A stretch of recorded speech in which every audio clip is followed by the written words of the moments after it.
बारे में कथा बताऊंगी। तो चालू करते हैं हमारा आज का वीडियो प्रथम पूज्य गणेश जी के नाम के स्मरण के साथ। ओम गम गणपतिये नमः। आप सभी का स्वागत है ऋग्वेदी पवार चैनल पे। बहुत वर्ष पूर्व की बात है, जब एक छोटे से कुटिया में एक छोटी सी लड़की रहती थी अपने पिता के साथ। वो राजस्थान में रहती थी। वो लड़की एक जाट की पुत्री थी। उस लड़की के पिता और वो लड़की दोनों प्रभु जगन्नाथ जी के बहुत बड़े भक्त थे। एक दिन उस छोटी लड़की के पिता को कहीं बाहर जाना पड़ा। तब उस लड़की से उसके पिता वो ये कह गए कि पुत्री, जगन्नाथ जी को तुम हर रोज भोग लगाया करना खाने से पूर्व। वो उस पुत्री ने, उस छोटी सी बालिका ने उसके पिता के कहे अनुसार प्रभु भगवान जगन्नाथ जी के लिए खिचड़ी बनाई, जिसे हम राजस्थान में खींचा भी कहते हैं। अब उस लड़की को तो भक्ति के बारे में कुछ नहीं पता था कि भगवान को भोग लगाया कैसे जाता है। उसे लगा हम सामान्य मनुष्यों की तरह ही प्रभु भोजन करते हैं, उसी प्रकार उन्हें भोग लगाया जाता है। तो उस छोटी लड़की ने प्रभु जगन्नाथ जी के सामने वो थाली में खिचड़ी परोस दी और कहने लगी, जगन्नाथ जी आओ, मेरे खिचड़ी का भोग लगा के जाओ। जगन्नाथ जी आओ, मेरे खिचड़ी का भोग लगा के जाओ। अब उसे थोड़ी पता था भगवान नहीं आने वाले, किंतु भगवान, जब वो छोटी सी लड़की बहुत देर तक ऐसा करती रही और ये भी बोला भगवान से कि मैं तब तक कुछ भी ग्रहण नहीं करूंगी जब तक आप कुछ ग्रहण करते हैं। मेरे पिताजी ने मुझे कहा है कि जब तक आप नहीं खाते तब तक मैं भी कुछ नहीं खाऊंगी। और उसने ये भी कहा कि अगर आप जल्दी नहीं आए तो मैं आपसे रूठ जाऊंगी। भगवान जगन्नाथ उस छोटी सी लड़की पे रीझ गए और उसकी बात मान ली और साक्षात प्रकट हो गए वो खिचड़ी खाने के लिए। अब हर रोज वो लड़की वैसा ही करती थी जब तक उसके पिता न लौट आए। जब उसके पिता लौट आए तब उसके पिता ने उस छोटी लड़की से, उस बालिका से पूछा, पुत्री, क्या तुम भगवान को हर रोज भोग लगाती थी और किस प्रकार लगाती थी? तब उस छोटी बालिका ने अपने पिता से कहा, पिताजी, मैं हर रोज भगवान को भोग लगाती थी खाने से पहले। यहाँ तक कि भगवान तो सारा ही खा जाते थे, मेरे लिए थोड़ा सा ही छोड़ते थे, इसलिए मैं इतनी पतली हो गई हूँ। उसके पिता को लगा वो मजाक कर रही है और उसके पिता ने भी मजाक में कह दिया, पुत्री, आज फिर से मैं देखूंगा तुम भोग लगाती कैसे हो। तो वो बालिका बोली, ठीक है पिताजी। उसने फिर से रात के वक्त जब उसने खिचड़ी बनाई तब उसने फिर से कहा, जगन्नाथ जी आओ, मेरे खिचड़ी का भोग लगा के जाओ। जगन्नाथ जी आओ, मेरे खिचड़ी का भोग लगा करके जाओ। ऐसा उस लड़की ने कहा और जगन्नाथ जी वहां पे आ गए, किंतु उसके पिता को नहीं दिख रहे थे क्योंकि उसके पिता कहाँ इतने सरल थे। तब उस पुत्री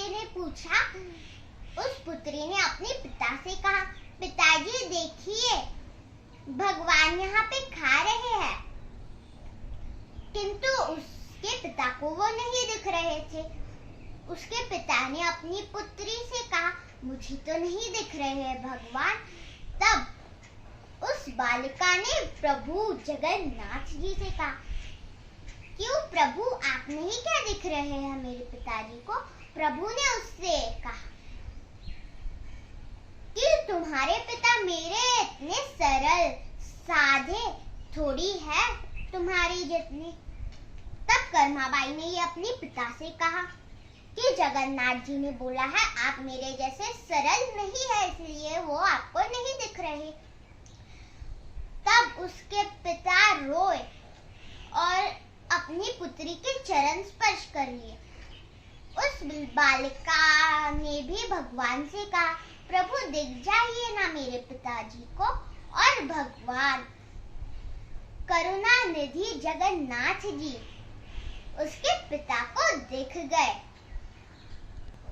उसकी भक्ति पर रीझ गए उसके भगवान जगन्नाथ जी।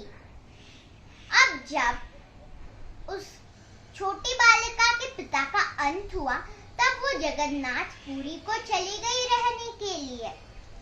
जगन्नाथपुरी में उसने एक छोटी सी कुटिया बनाई और हर रोज भगवान जगन्नाथ जी को खिचड़ी का भोग लगाने के लिए बुलाती थी। जगन्नाथ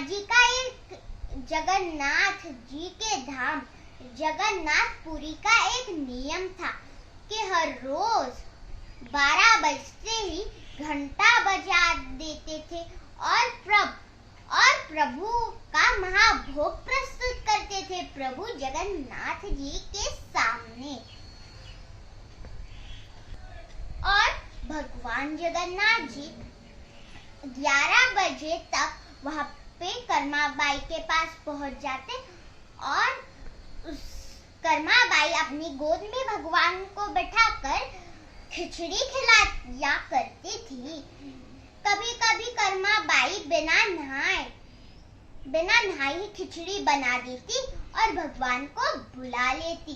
अब वो बूढ़ी हो चुकी थी, इसलिए उससे कुछ काम हुआ ना करता था।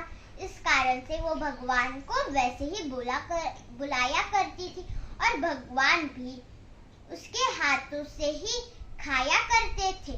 कभी कभी जब उसे देर लग जाती थी, तब भगवान द्वार पे रुक के बोला करते थे, जल्दी कर्मा, जल्दी कर्मा, जल्दी कर्मा, जल्दी कर्मा। इसी कारण उसका नाम पड़ा, उस भक्त का नाम पड़ा कर्माबाई, जो कि बहुत प्रसिद्ध भक्त है जगन्नाथपुरी में। कर्माबाई, अब कर्माबाई तो हो गई थी बहुत बूढ़ी, इसलिए एक दिन जब एकादशी थी, उस वक्त भगवान खिचड़ी खाने के लिए थोड़ी देर हो गई और घंटा बज गया। जगन्नाथ जी वहां पे भाग के वापस मंदिर में चले गए, किंतु कर्माबाई हर रोज अपने साड़ी से भगवान के मुंह पे लगा हुआ दाना पोंछ देती थी। कुछ भोजन का अगर कुछ लग गया तो वो पोंछ देती थी, किंतु आज वो भूल गई। तब जैसे ही द्वार खुला मंदिर का, वैसे ही पुजारी जी ने देखा कि भगवान के मुंह पे एक गर्म चावल का दाना है। वो भी एकादशी थी। एकादशी के दिन भगवान को कौन चावल खिलाएगा? तब सभी पुजारी वहां पे सबसे पूछ रहे थे, क्या आपने खिलाया, आपने खिलाया? वैसे सब पूछ रहे थे। जब वो कर्माबाई के घर पर पहुंचे, तब उससे पूछा, तब कर्माबाई बोली हाँ। तब पुजारी बोले, तुम अंदर जाती कैसे हो? तब कर्माबाई बोली, मैं तो हर रोज भगवान को खिलाती हूँ और मैं मंदिर नहीं जाती। भगवान स्वयं मेरे घर पे आ जाते हैं खिचड़ी का भोग लगाने के लिए, मैं रोज भगवान को खिलाती हूँ। तब पुजारी बोले, कल भी हम देखेंगे कैसे तुम खिलाती हो और हम भी भगवान का दर्शन करेंगे। तब अगले दिन जब कर्माबाई ने भगवान को बुलाया, उस वक्त पुजारी घर के पीछे छुप गए थे। कर्माबाई ने फिर से भगवान को अपनी गोद में बिठाया और खिलाने लगी खिचड़ी भगवान श्री जगन्नाथ जी को। तब जब पुजारियों ने वो देखा, अरे कर्माबाई तो खिला तो रही है किंतु कोई है नहीं वहां पे, फिर भी कहां से जा रहा है।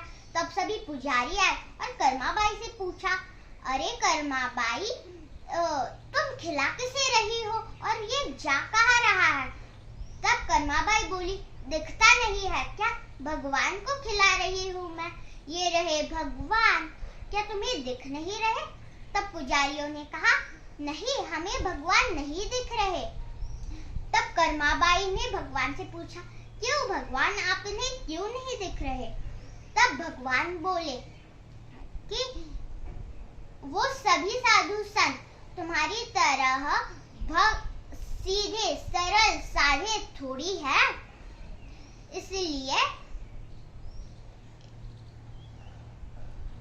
इसीलिए वो मुझे नहीं देख सकते, ऐसा भगवान ने कहा। तब कर्माबाई ने उन साधु संतों से कहा कि भगवान कह रहे हैं आप मेरी तरह सीधे साधे सरल भोले नहीं है, इसी कारण वो आपको नहीं दिख रहे। लेकिन कर्माबाई ने प्रभु से कहा, प्रभु आप इन्हें दर्शन दे दीजिए, नहीं तो मैं आप इन सभी के सामने झूठी साबित हो जाऊंगी।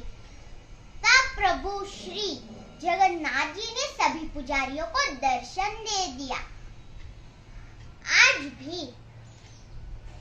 भी जगन्नाथ जी को सबसे पहला भोग कर्माबाई की खिचड़ी का ही लगता है। इस कथा से हमें यही बोध मिलता है, हमें यही बोध होता है कि चाहे कोई ज्ञानी हो, किसी ज्ञानी को भले ही कुछ भी आता हो, वेद पुराण कुछ भी, श्लोक मंत्र कुछ भी आता हो, किंतु अगर उसमें भगवान के लिए भक्ति सरल ना हो, उस मनुष्य सरल ना हो भगवान की भक्ति के लिए, तो उस मनुष्य को भगवान नहीं मिलते। उस मनुष्य को भगवान तक जाना पड़ता है। किंतु जिसे कुछ मंत्र कुछ भी ज्ञान ना हो, वेद पुराण श्लोक कुछ भी ज्ञान कुछ भी ना हो, किंतु भगवान की भक्ति आती हो, वो भी सरल मन से, सरल भाव से अगर भगवान की भक्ति आती हो तो उन्हें भगवान तक जाना नहीं पड़ता, भगवान को खुद ही उनके घर तक आना पड़ता है। अर्थात भगवान उन्हें जल्दी मिल जाते हैं जो कि सरल होते हैं, और जो कि ज्ञानी होते हैं उन्हें बहुत परिश्रम करना पड़ता है, उसके पश्चात ही भगवान उन्हें मिलते हैं। अगर आप सभी को मेरा ये वीडियो पसंद आया होगा तो लाइक शेयर सब्सक्राइब जरूर कीजिएगा। This video is sponsored by Yoga for Kids by Yogic Life. Thank you.